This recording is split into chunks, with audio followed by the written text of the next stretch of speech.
Guys, അപ്പോൾ നമ്മളിന്നേ ചിക്കൻ്റെ ഒരു റെസിപ്പി ആട്ടോ നോക്കണേ. നമുക്ക് പനിയുള്ള സമയത്തൊക്കെ ട്രൈ ചെയ്യാൻ പറ്റുന്ന ഒരു അടിപൊളി എളുപ്പത്തിൽ തയ്യാറാക്കാൻ പറ്റുന്ന ഒരു ചിക്കൻ കറി. അപ്പോൾ അതിനായിട്ട് ഞാനിവിടെ പാൻ അടുപ്പത്ത് വെച്ചു. അതിലോട്ട് 1.5 സ്പൂൺ ബട്ടർ ചേർത്ത് കൊടുത്തു.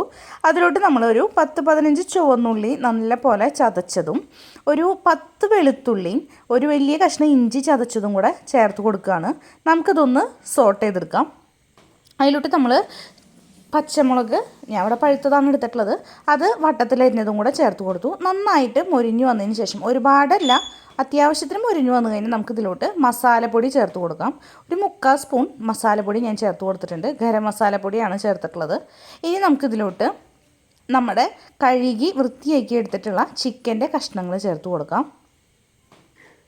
ഇനി നമുക്കിതെല്ലാം കൂടെ ഒന്ന് ഇളക്കി ഒരു 5 മിനിറ്റ് സിമ്മിൽ ഇട്ട് വയ്ക്കാം. അതിനുശേഷം ഒന്ന് തുറന്ന് വീണ്ടും ഒന്ന് ഇളക്കി കൊടുത്തതിന് ശേഷം ആവശ്യത്തിനുള്ള ഉപ്പ് നമുക്ക് ചേർത്ത് കൊടുക്കാം. ഞാനിവിടെ 1 സ്പൂൺ ഉപ്പാണ് ചേർത്തിട്ടുള്ളത്. ഒന്നും കൂടെ നന്നായി ഒന്ന് ഇളക്കി കൊടുത്തതിന് ശേഷം നമുക്കിത് 1/2 ഗ്ലാസ് വെള്ളം ഒഴിച്ചു കൊടുത്ത് ഒരു 10 മിനിറ്റും കൂടെ ഒന്ന് അടച്ചു വെച്ച് വേവിച്ചെടുക്കാം.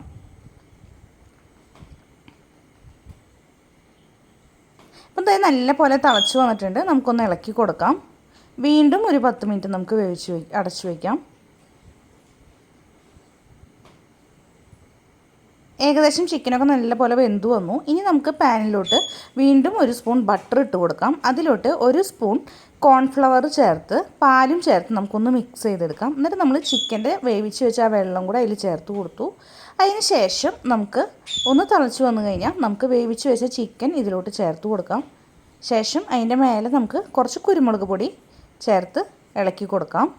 നല്ലപോലെ ഒന്ന് തിളച്ച് വന്നതിന് ശേഷം നമ്മൾ തുളസി ഇലയും പനിക്കൂർക്കയുടെ ഇലയും ഇതിലോട്ട് ചേർത്ത് കൊടുക്കുകയാണ്.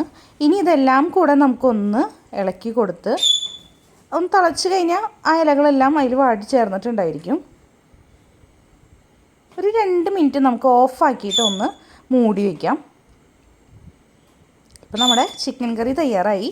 അപ്പോൾ എല്ലാവരും ട്രൈ ചെയ്ത് നോക്കുക. ചാനൽ സബ്സ്ക്രൈബ് ചെയ്യുക, ഷെയർ ചെയ്യുക, ലൈക്ക് ചെയ്യുക, കമൻറ്റ് ചെയ്യുക. ബൈ.